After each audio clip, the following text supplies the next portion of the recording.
Hi everyone, good evening. I hope you can hear me clearly and I hope all of you are doing well.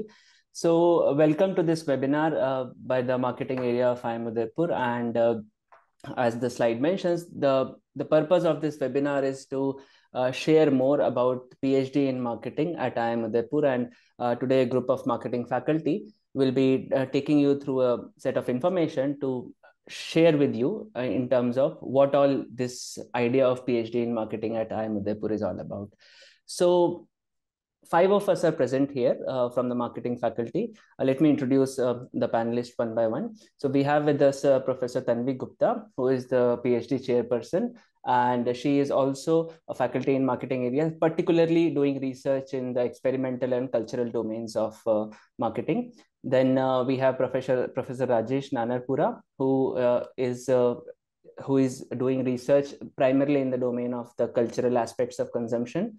Professor Amogh Kumbargeri, who is doing research in the experimental domain of consumption and consumers. And then we have Professor Prakash Satyavageeswarana, who is doing research in the marketing strategy and quantitative marketing. And finally, I am Ankur Kapoor. I also do research in the experimental and cultural domains of marketing. So the agenda for this webinar is as follows. First, we will talk about the PhD program in general at IIM Udaipur, and then specifically about the marketing department, what kind of research, what kind of people, what kind of resources we have. And then we will go further deep into it in terms of the specific research domains within marketing that all of us as faculty group cover. And finally, some details on the application and selection process, particularly about the marketing PhD at IIM Udaipur. And meanwhile, as we go along speaking on these topics, if you have any questions, please type your questions in the Q&A box. And after each module of the presentation, we will discuss questions. So that is the plan for this webinar. With that, let me hand it over to Professor Tanvi, who will take you through about the PhD program in general. Thank you very much, Professor Ankur. So, welcome everybody to the webinar.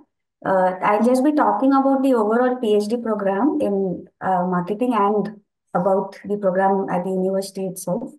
So, first of all, this PhD program is a full-time program which will take people at least 5 years to complete, and it's a very research-intensive program. And who is this PhD program for? Basically, it is for somebody who is looking to build a career in academia. So once you complete the PhD program here, you are expected to be joining as an assistant professor of marketing at any top leading business school in India.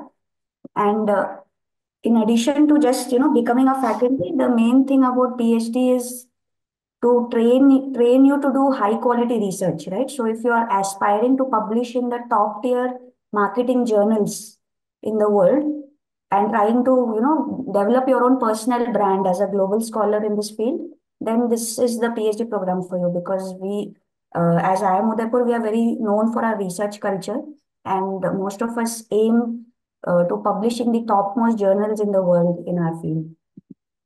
And of course, academics is a combination of teaching and research. But we have seen over the last few years a lot of people applying to the program just with an interest in teaching, but then not that much of an interest in research.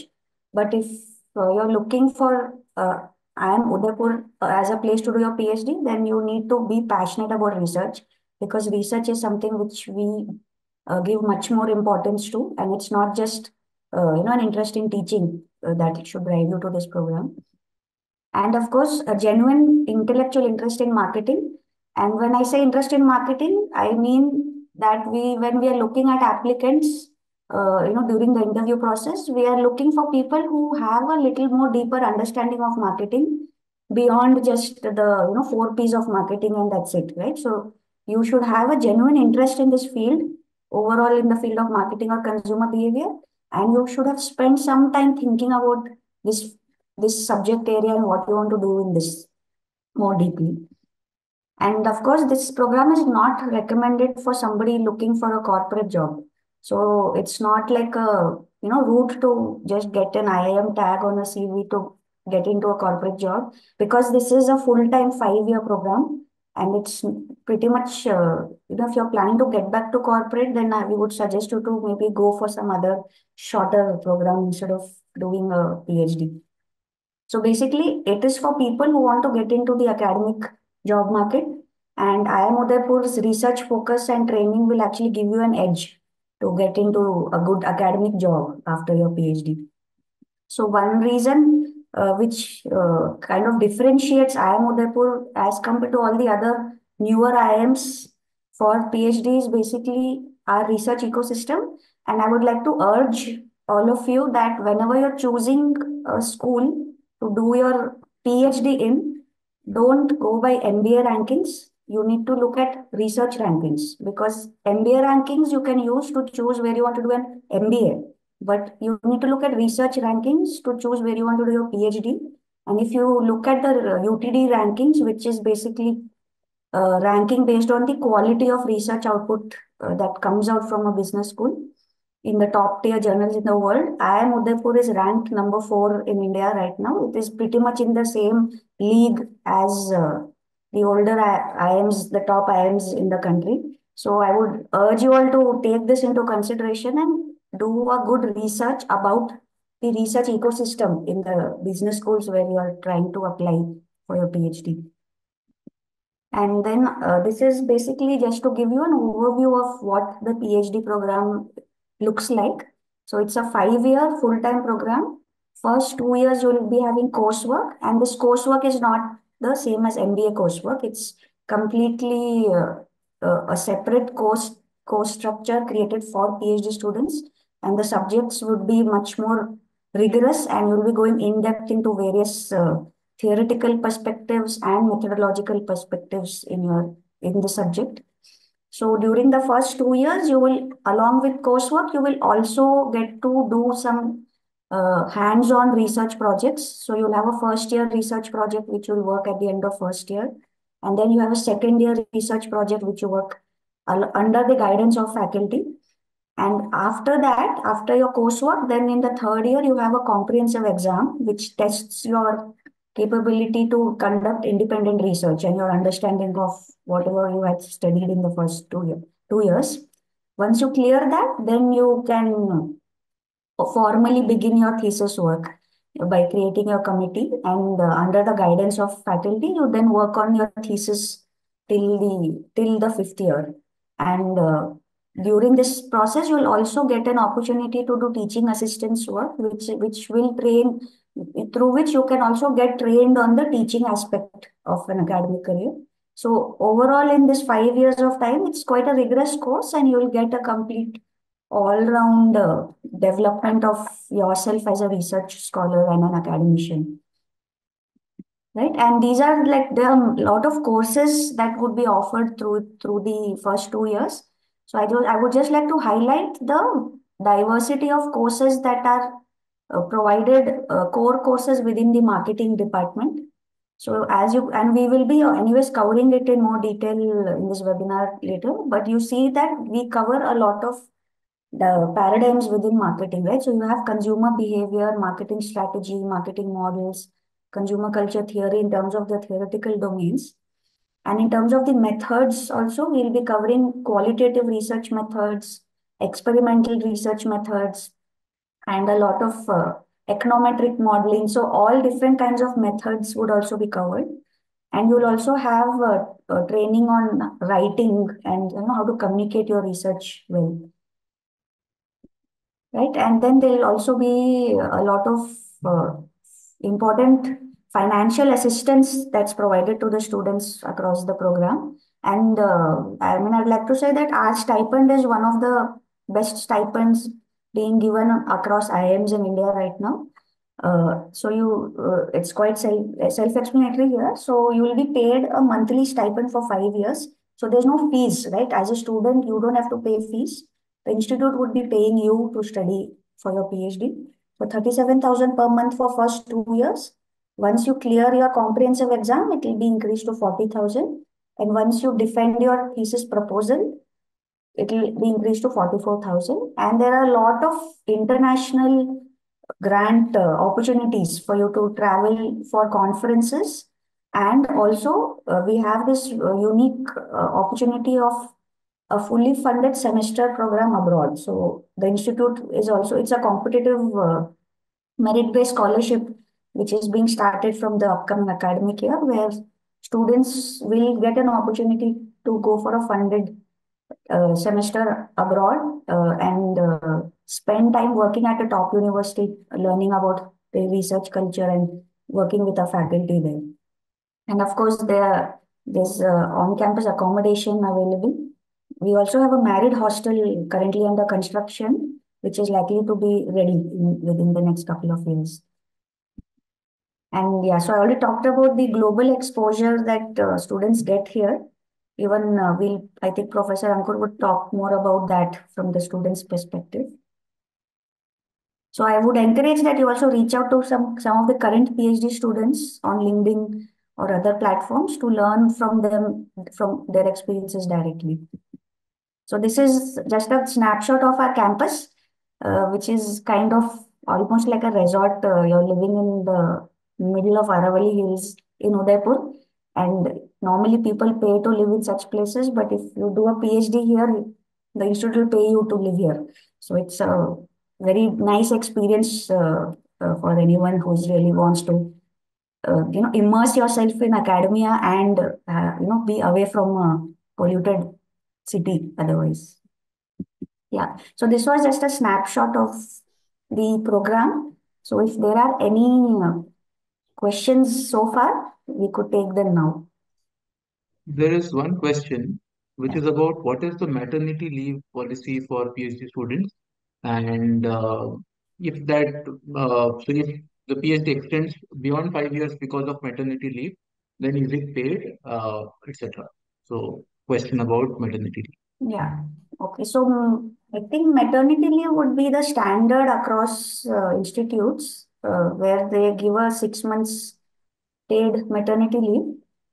So that 6 months is usually not counted in your 5 year duration. So, but I will have to confirm that. So if you can write to the PhD admissions, they will give you the exact policy about whether that 6 months gets later carried forward beyond the 5 years in terms of stipend payment. So I will confirm about that. If you write to the PhD admissions, we can respond to that specifically. Then there is question about entry exam, which will be covered later, and also there's a question about distance learning.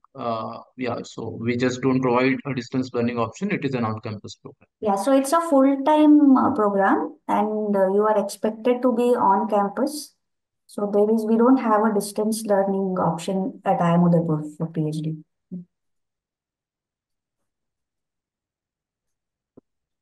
Ankur wanted to answer a Yeah, question. so I think the question on doing qualitative research, if the supervisor wants to do quantitative research, I think I'll address it in my part. So that should Yeah, be yeah. So if there are straightforward. any questions which are more relevant to the next other parts, we'll take it up then. Right. Sure, there are no more questions. You can move to the So next we can section. move. Thanks. So yeah, thank you, Professor Tanvi. So I'll now take you through the marketing area specifically, while Tanvi mentioned about the overall PhD program. So the first thing I want to highlight is the people that we have. So Tanvi, if you can. Yeah, so as you can see, we are 10 faculty members.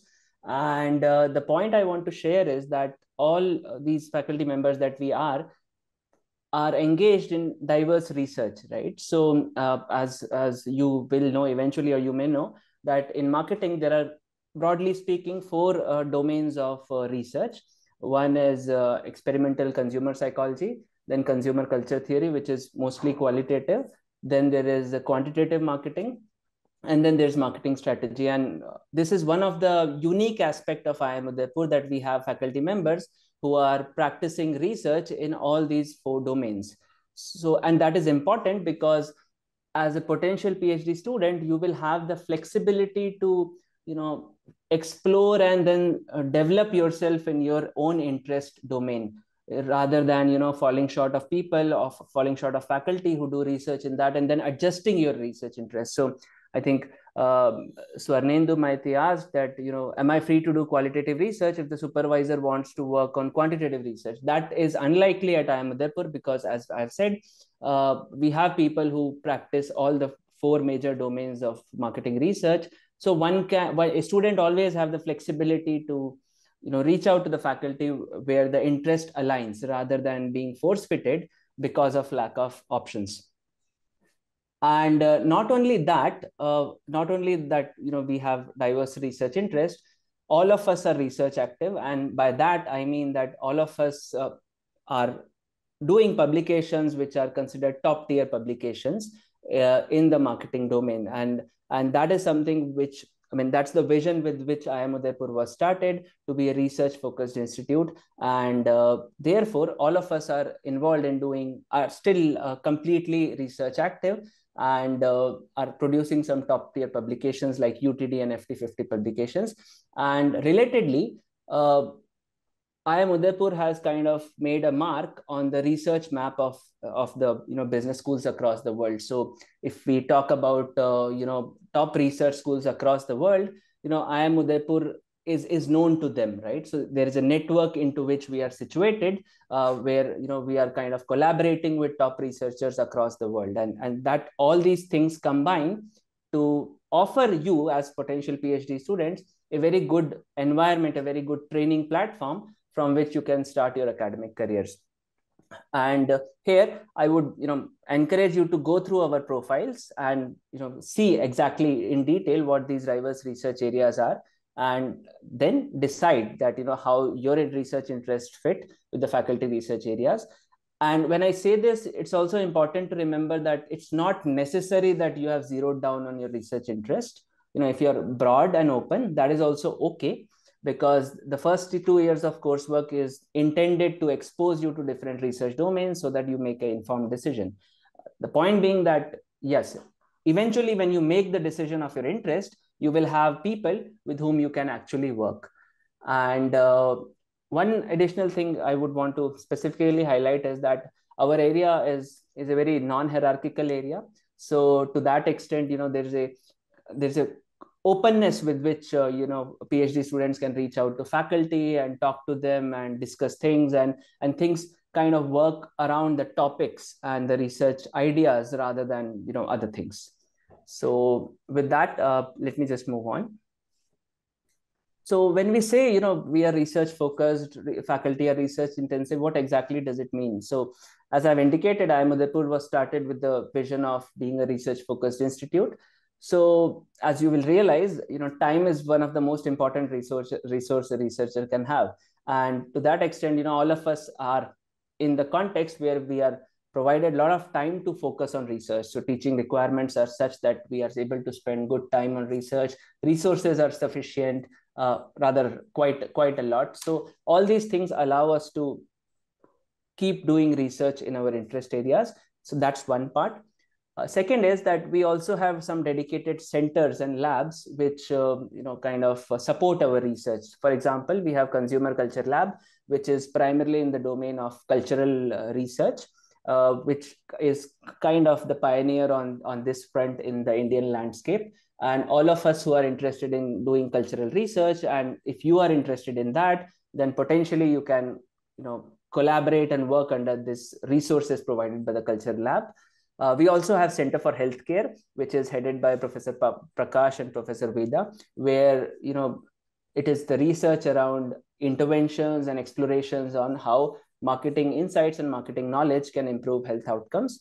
And as a part of our regular kind of research practice, we have brown bag seminars which happen monthly, where faculties and PhD students and RAs share their projects within the group for discussions and feedback. So the idea being that there is sufficient environment which promotes research both for the faculty and for the PhD students, and that is essentially the bedrock of the starting of your academic careers.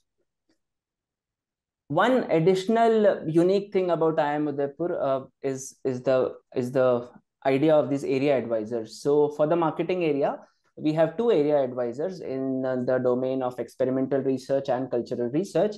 And this is quite a unique proposition of IIM Udaipur, that these area advisors are senior faculty members, senior researchers in some top research universities outside India, and they mentor the faculty members to kind of work towards producing top quality research. And that mentoring is not only restricted to the faculty members, but is also accessible to the PhD students.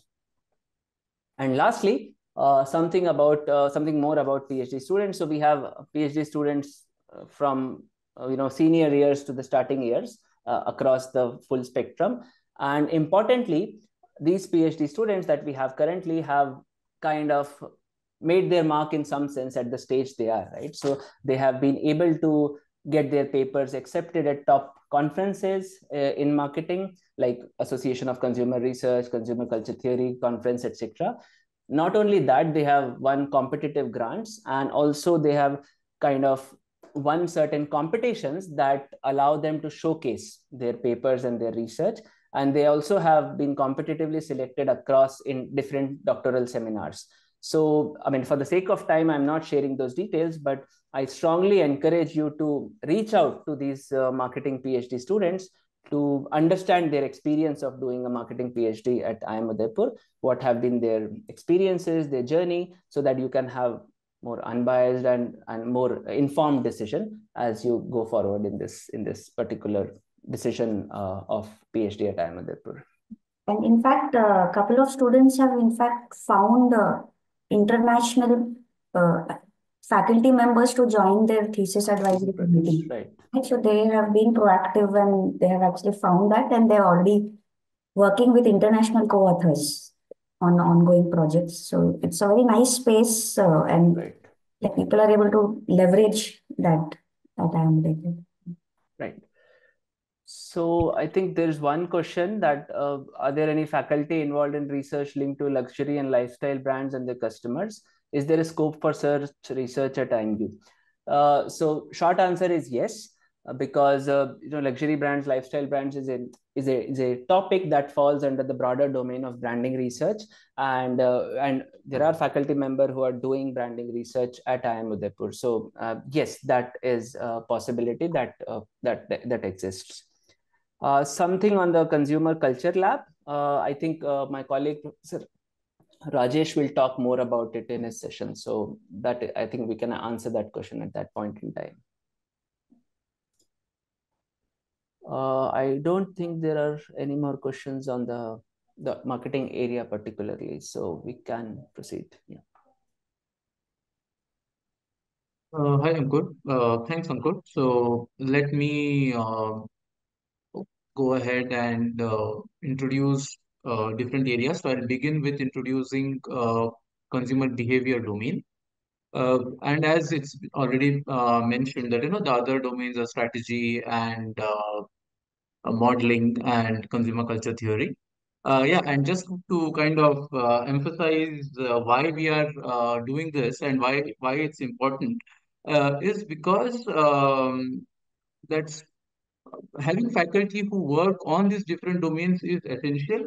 Um, and as you know, there was a question that if I want to work on a particular domain, would I be able to work on it? So, if there are faculty who are working in that domain, then you will be able to work on it.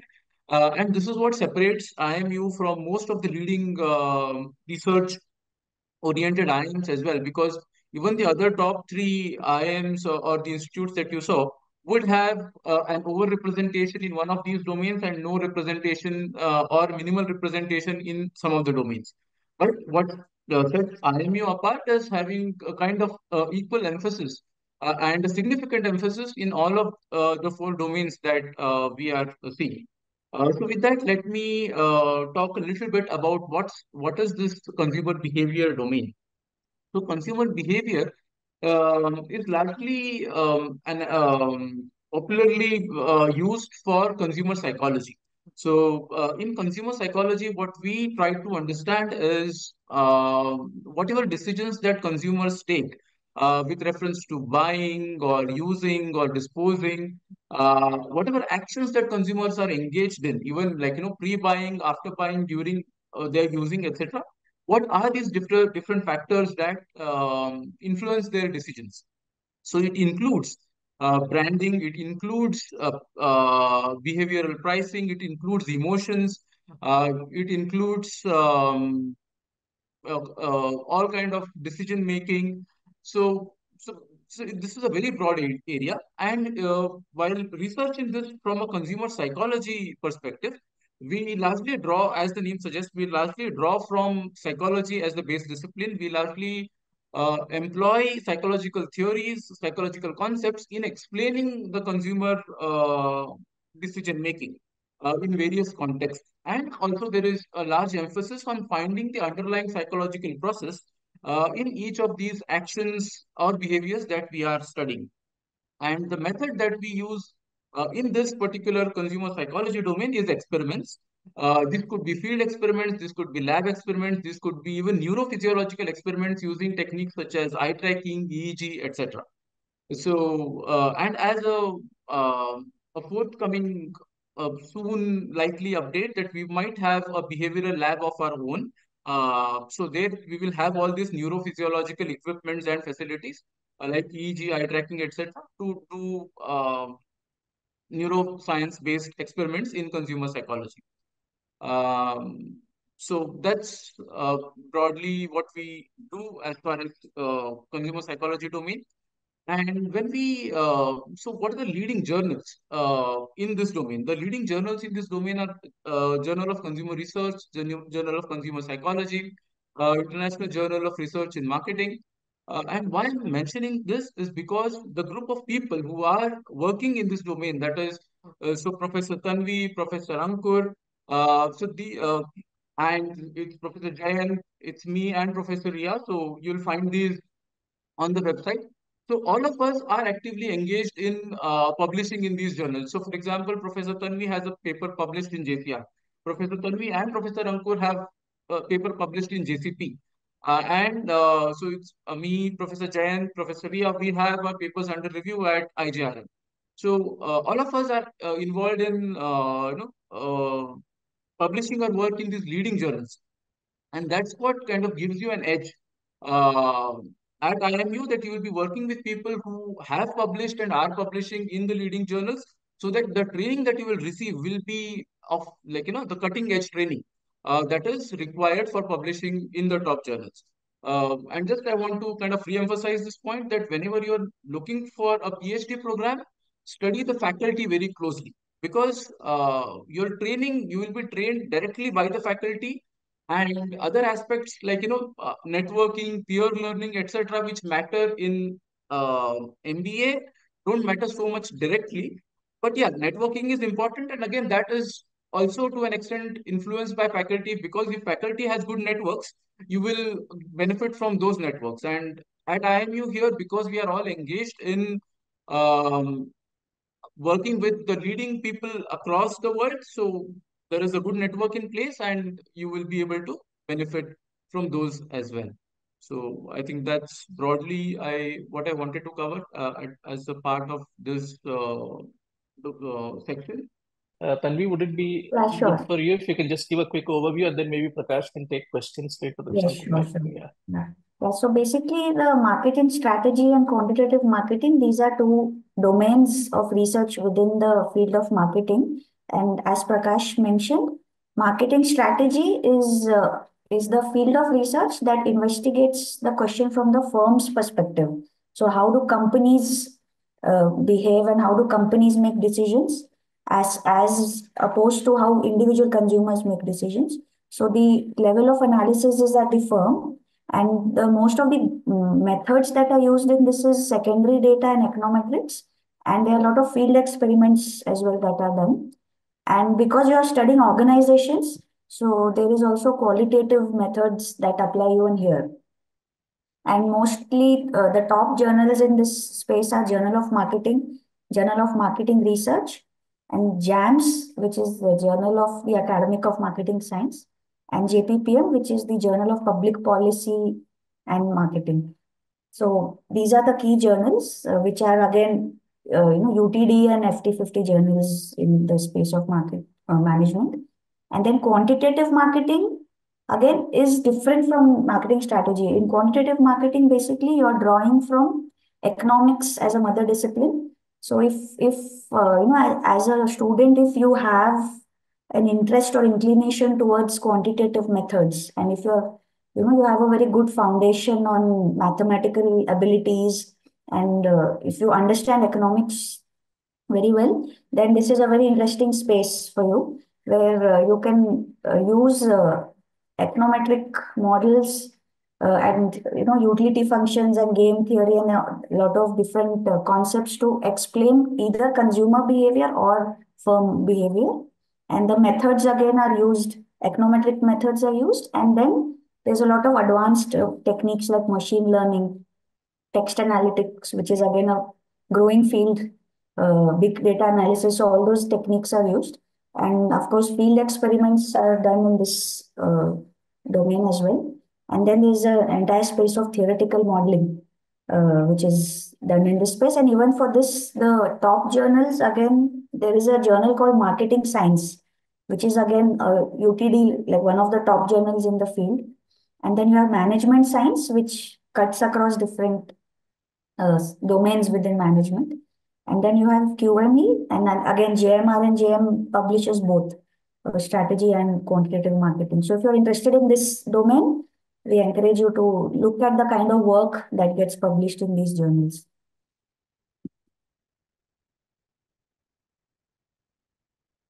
So thank you, Tanvi. Thank you, Prakash. So the next domain that we work on within the area of marketing, and some of us work in this, is myself, Professor Arundhati, um, Professor Tanvi, Professor Ankur, Professor Prakash. All of us kind of work in this area of consumer culture theory. Tanvi, you can just put the slide on. Yeah, you can just put all of it. Yeah. So what is consumer culture theory? There was one question that was there about, can I do more of qualitative research and so on, right? So consumer culture theory is an area within marketing research, which kind of looks at consumer action, the relationships that it has with the marketplace broadly, and also falls in the broad area of understanding culture, right? So these are some of the domains that it's the dynamic interplay of some of these different domains that becomes part of what we call as consumer culture theory. Again, it draws from multiple interrelated disciplines like anthropology, like sociology, sometimes economics, and but largely it is trying to understand consumption more broadly, right? So the idea of consumption is what consumer culture theory basically looks at. Uh, it is pluralistic in terms of the methods or methodologies that it makes use of when we consider consumer culture theory. But largely, this would be the domain where we use more of qualitative research methods, right? So some of the methods that we typically tend to use, and it's not necessary that these are the only methods, but largely, and I'm going back to that question that was asked about qualitative research methods, right? So this is the area where we use ethnographies, depth interviews, case studies, more of observation-based research, etc. Right? So from a methods perspective, that is what we consider here.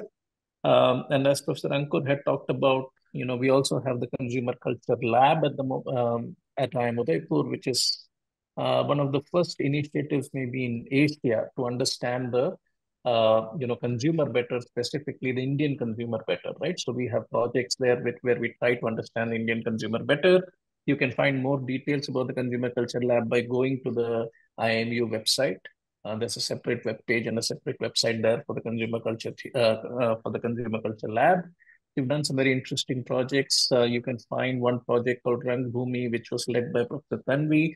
And this was about understanding how content creators in tier 2 and tier 3 cities of India are interacting with the digital domain, right? So it's a very interesting report. You might be interested in going and downloading it. And, it is something that has been used by many corporates in India after that report came out. So has been quite impactful. We're also doing another research there under the auspices of the Consumer Culture Lab on understanding how farmer YouTubers, right? So farmers who themselves become YouTubers are changing the Indian farming market, right? So the point is, this comes under consumer culture theory research because we are looking at consumer actions, we are looking at the marketplace, we are looking at cultural meanings, and we are looking at all of these in a very dynamic way, mostly using methods like ethnographies, depth interviews, etc.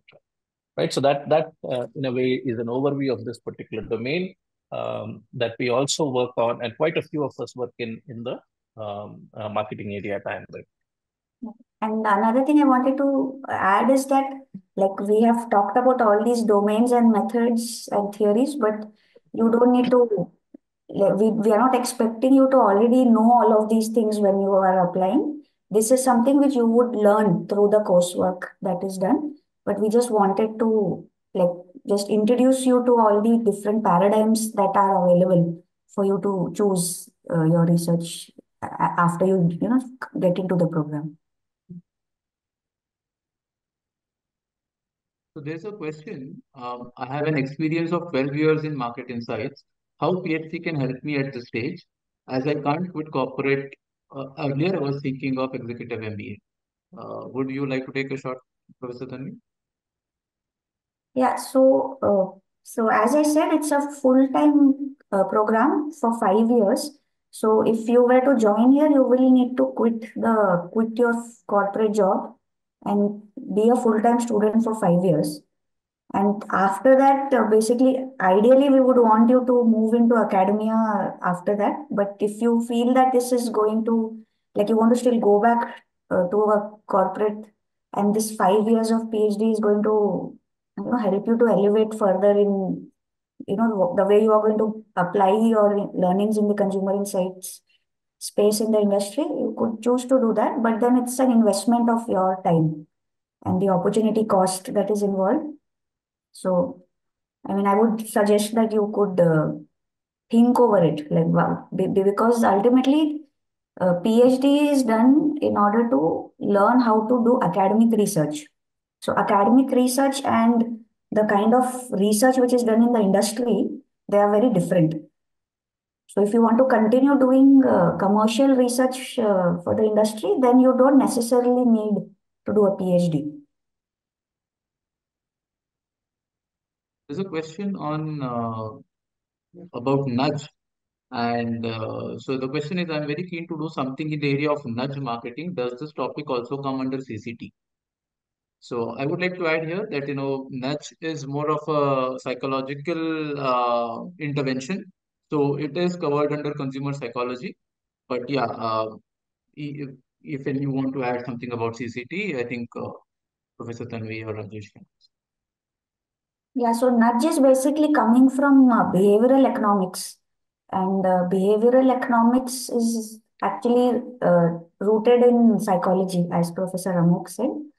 But of course, like, there is also a possibility of mixed methods, right? So you might want to, if you want to develop a new nudge of your own, theoretically come up with a new technique to nudge behavior in a certain way, you could, use culture as a source to draw from, and then develop a nudge from that, and then test it through experiments, right? So you could still do a combination of CCT and psychology in that.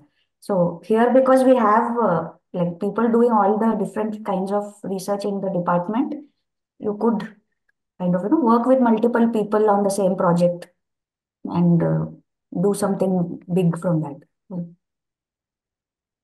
There's one more question which asks about experience. Is there any preference given to experience or resume work experience? And if yes, what kind of experience is preferred? Yeah. Experience wise, I think if you have any relevant experience in terms of, if you have any experience doing any kind of research, then that is an advantage if you're getting into a PhD. And it depends also, like if you're getting into quantitative marketing, for example, so if you have a like a background in coding or working with data, then that will be an advantage. But that is more at the level of when the student is going through the program. But while we are selecting a student to get into the program, we don't generally uh, we don't give extra weightage for somebody who has experience versus doesn't have. It's more coming from their potential to be a good researcher, which we look at during the selection process, which Professor Amogh will talk about it after this. So Tanvi, you can just come in. I think we any research experience would of course get Yeah. some preference. Yes. Ankur, you wanted to answer question? Yeah, the anthropology one, right? That's Yeah. not, yeah. So there's a question that, from a person that I've done MSc anthropology, and before enrolling for MBA, can I work in a field where I can combine both domains and applications for the same? So yes, I mean, essentially the consumer culture theory research would draw on your experiences and your knowledge in anthropology and the management knowledge that you have gained through MBA, right? Because it is a derivative discipline of sociology and anthropology, CCT. So that domain, broadly speaking, would be kind of relevant based on your past experience, and you can explore how culture kind of plays out in the context of marketing, consumption, consumer culture, and so on and so forth. There's a question for CCT folks. So, is there application of CCT in retail marketing, especially in the area of shopper marketing and store atmospherics? Yes, so maybe I can take that. So of course, yeah. So I think that there is an application of CCT in retail, settings and store atmospherics and so on, right? So there is a lot of trying to understand how these retail scapes are created, right? So so there are papers and there is a stream of research that kind of tries to understand some of these retail scapes in terms of atmospherics and so on, which is already a part of research in the marketing area, right? It's a research stream. So therefore, I think, yeah, if you're interested in such things, it broadly falls under the area of CCT. And also there's this entire space of semiotics, which is about a cultural understanding of how visual design and language works. So even in the retail atmospherics, it's kind of an intersection of culture and psychology in that sense, like the way people are responding to sensorial as stimuli around them in terms of the atmospherics. So sensory branding juxtaposed with culture is the space of semiotics, which is also something of interest to faculty in our area. So it will be a nice space if you're interested to work on it. Professor Prakash, would you want to answer a question on data science, MATLAB, Python, Yeah. etc.? Yeah. So that's an important question. That do you need any of these kind of prior experience or understanding in order to work in the quantitative space? And the answer is no. So of course, if you come in with any of those things, then there is an advantage, because obviously you don't have to learn any of the coding and things like that. You're already up to scratch on it. But you have the period on your coursework, and you'll be working with the faculty, and we will support you in learning. In case you're interested in this space, we will be able to support you in learning some of these things. And just to give a perspective, of the three faculty in the area who work in the quantitative space, two of us have a commerce undergrad, right? So we are not engineers, or we have not come with coding background and things like that. So we learned all of these things when we were doing our PhDs. Thank you, Prakash. So there's one question on course related to neuromarketing. So currently we do offer experimental methods course for consumer research, and in that we have a couple of sessions dedicated to neuromarketing, but we don't have a separate course at the moment. But given that the lab would come up probably sometime in the coming year, there could be a possibility of developing a course, but yeah, there is no separate course at the moment. So this is to answer a question on neuromarketing. So yeah, I think there are some more questions about admission process related things, which I will cover in the next section. There's one more last question, I think, probably pertinent to this one. On which areas currently marketing faculties of IIMU are working?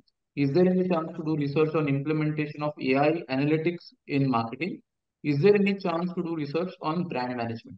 So yeah, brand management definitely yes, because we have a large group working on consumer psychology and also aspects related to brands. Would anyone want to answer about AI analytics in marketing? Prakash? Yeah, so there are colleagues, for example, Professor Ashish works in the analytics space, and increasingly AI is part of this space. So if there is an interest, then of course there is a possibility of student doing a PhD in that space.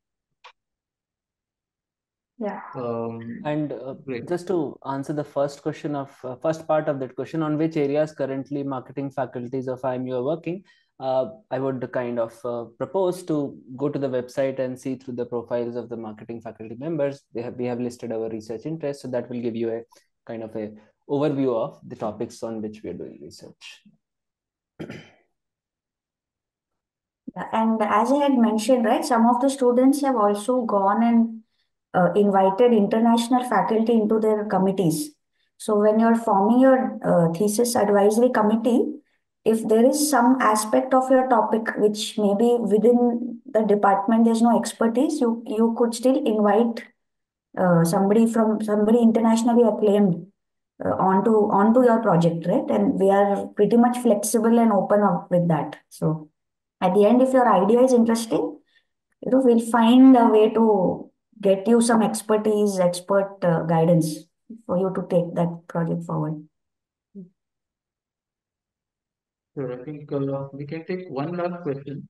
So there's this last question about what kind of background do we provide them in the mother disciplines? For example, economics or psychology directly. So there I would like to add that we do have courses, doctoral courses. Like if you talk about psychology, then we have a consumer behavior seminar which goes quite in detail in the different theories of psychology and how they are applied in the consumer context.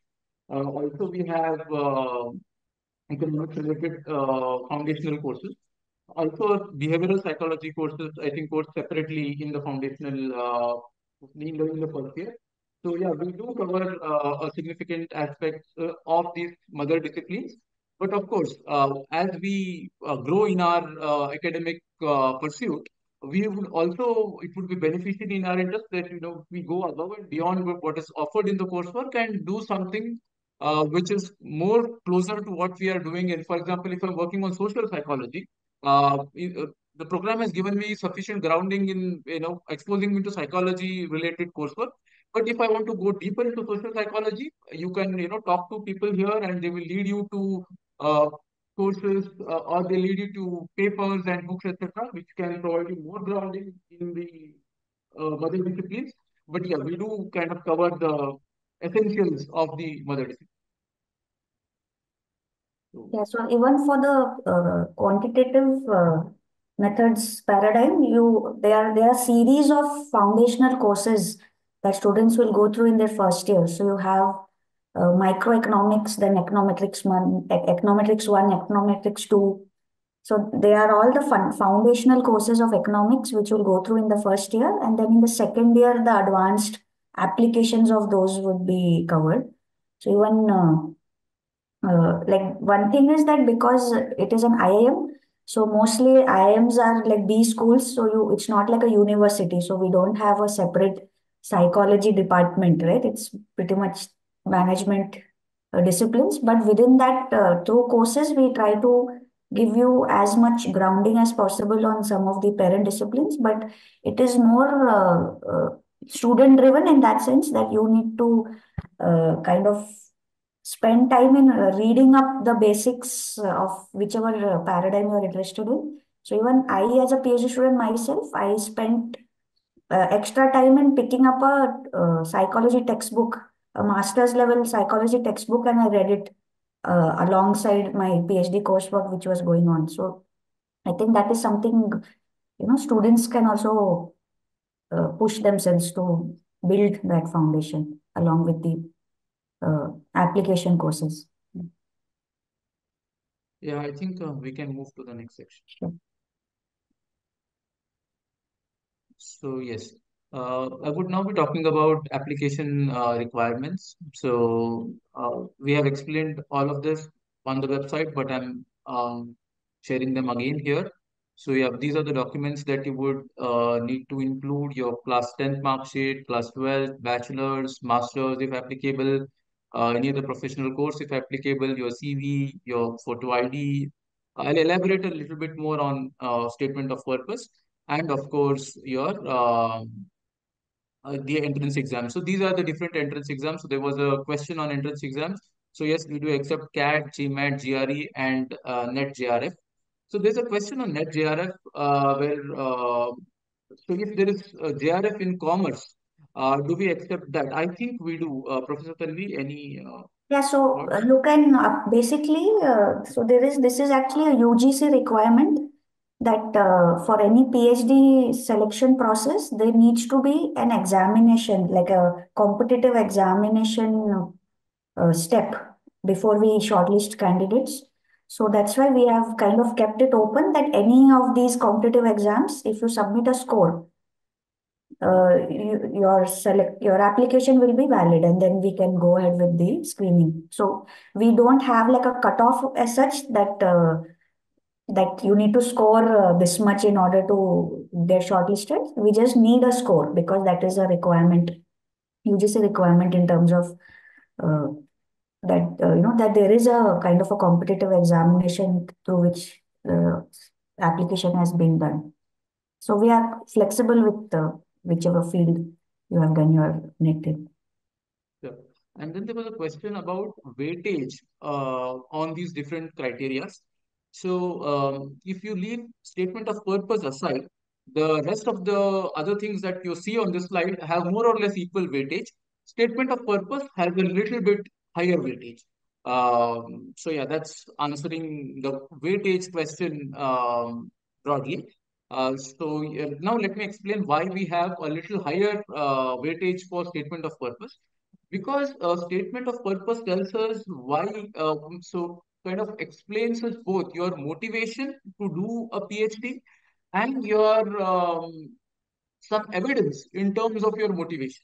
So you say, I am really passionate about research, but then if you could also add, what have you done so far that kind of is an evidence for your claim that you are really passionate about research. So something like that. So let me systematically go through what we are asking in an SOP. So first, what is your motivation to pursue a PhD? So why PhD? Why PhD in marketing? And why from IIM Udaipur? So broadly, these three, but yeah, the first two are the most important ones. Second, what is your career plan post PhD? Third, if you have any specific research interests. So now in this webinar, we have covered all the four broad domains. So if you have any, so it's not absolutely essential that you have some specialized interest develop at this stage, because we all understand, like once you go through your 2 years of coursework, you will be exposed to all the different domains, you will develop your interest. But to begin with, if you have some interest, then this is a good space to kind of mention that interest. And why is an SOP so important? Because a PhD program is a rigorous, grueling 5 to 6 year journey, and we need to be sure that you have that intrinsic motivation to carry yourself through this program, because this program is done for yourself and not uh, for some extrinsic reward or money or those things, because all of those things take time. But what will get you through the program is if you are intrinsically motivated. And that's why SOP has a greater weightage in screening, and that's why it's important that you approach this document uh, with the due weightage that it deserves, the seriousness that it deserves. So these are some guidelines for writing an SOP. And then broadly about the selection process. So we have kind of a stepwise selection process. So first of all, the online application closes on Feb 9. So once your applications are all with us, we will screen them. So we'll screen them on all those criteria that I just kind of mentioned, with more or less equal weightage and a bit higher weightage on the SOP. And we will screen and shortlist some candidates, and we will write to you. So those shortlisted people will have to do a written analysis. So we will give you a relationship between, say, a couple of variables, like, does advertising lead to sales, or, like, advertising and sales, like, two variables, and then we'll ask you to kind of come up with some connections, critically analyze what is the relationship, what influences this relationship, etc.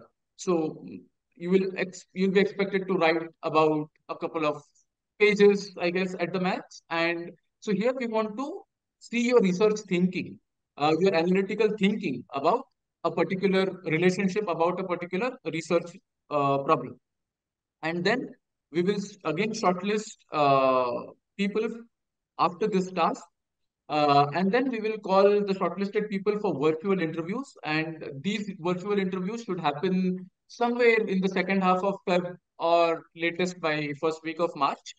And of these virtual interviews, we will have a final shortlist of in-person interviews, and we will communicate this again by first week of March. And then in the first week of April, you'll have your final in-person interviews. So this Yes. is the selection process. And do ask us questions if you have any. Yeah. So let me go through Yeah, so questions. for the in-person interviews, basically we'll be inviting the shortlisted candidates on campus, and we'll be interacting with you over a couple of days on campus. So that's kind of the final stage of the process. So there's one question on where can the syllabi of PhD courses be accessed? This would be helpful this would be helpful to think about one's academic interest in a more focused manner. I think we have our list of courses up on the website.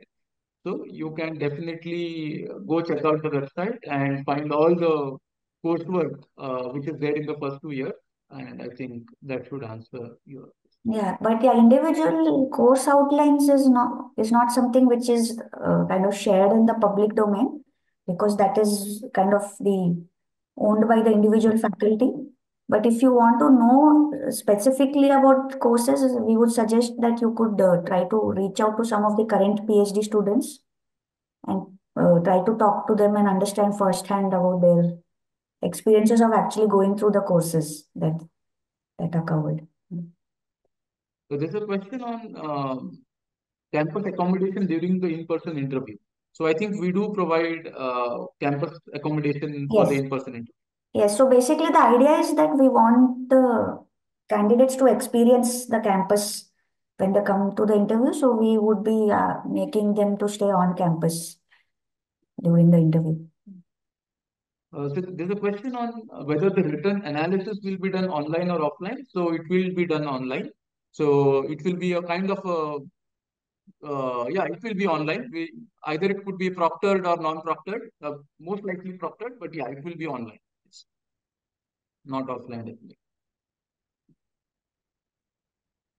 There's one more question on, do I need to submit any research proposal in the selection process, or the SOP is enough for the said purpose?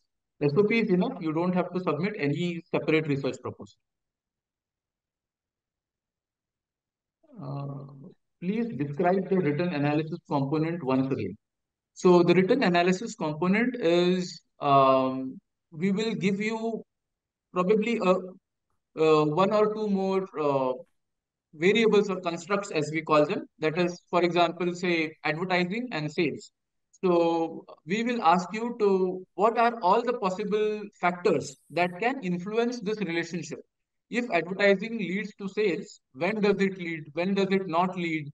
Does it really lead to, or does it not? Whatever. So whatever is the relationship between these two. So this, I'm just giving an example. So you have to really think about the question there and give your inputs about it. So do you want to add? Anyone are free to add. Yeah. So it will be like basically we'll give you one model or a theory which explains some aspect of marketing, like X leads to Y or some kind of a concept, and we'll ask you to critique it. Basically, you'll have to kind of explain that model, and then as a researcher, try to think, when would this work, when would this not work. So it will be basically like you'll have to write an essay. There will be a question given and you have to write an essay, and that will be mostly like a research model that you need to critique, which is not be like a very advanced thing. It's like a something which is simple, which like you don't need to have gone through doctorate level courses in order to understand that. It will be a simple thing, but we are trying to test the candidates' writing abilities and the candidates' ability to think analytically. Yeah, just to add on to that, right? So, I mean, don't worry too much about like what is the format of that, right? At this point in time. So Amogh has talked, Professor Amogh and Professor Tanvi have talked about some examples that we can give, right? So those are the kind of questions that might come. But the idea is to understand your research aptitude, right? So whether you're able to think in the right different ways, are you able to be creative in your thinking? Do you have a basis for your thinking? Do you know how to look at past research? Those are some of the things that we are interested in. So the question is basically an attempt to try and see whether you are able to do those things, right? So what the question will be is not very important at this stage, right? And just to add on to Professor Rajesh's point, I think, see, it's important that we take people who are interested in research, but it's also equally important that if you are interested in research, then only you apply, right? It's a both way process, because I mean, if you understand the process too much and you force fit yourself on giving the right answers, and then if you are not kind of truly interested in research, then 5 years would be a very painful journey, right? And that's not something which we would want for you as well as for ourselves as an institute, right? So before all these things, it would be helpful to have a introspection that are you truly, deeply, genuinely interested in doing academic research, having an academic career, or is it just a thing that you want to have certain degrees and certain labels, and therefore you're going for it, right? So that is very important for you as a potential applicant to introspect and reflect that is that what you are motivated by, is that what you excites you for something that you can do for many years, not 5 years, but for rest of your life in your academic career, right? So while we understand the intention of these questions, I think it's important to have a larger kind of understanding on the intention behind the process, right? We want people who are interested in research, and you also want to get into such a program when you are genuinely interested. Otherwise, it becomes a very painful journey if you are force fitting yourself into this particular into this particular path. Yeah.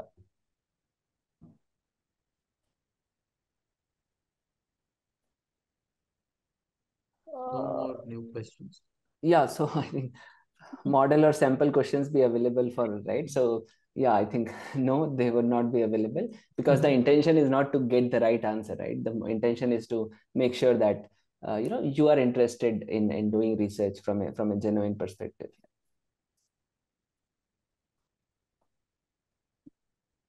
Yeah. So are there any more questions? No. Yeah, please, students, uh, not at the moment. Yeah, sure. So thanks a lot, everybody, for your time. So if you have any further queries, please feel free to reach out to any of us. Our email addresses are there on the institute's website. And if you have specific questions regarding the admissions process, feel free to also write to the PhD admissions email address, which is there on the screen. And we would also be making the recording of this webinar available. So if you're interested to refer back to it, you could anytime refer back to it.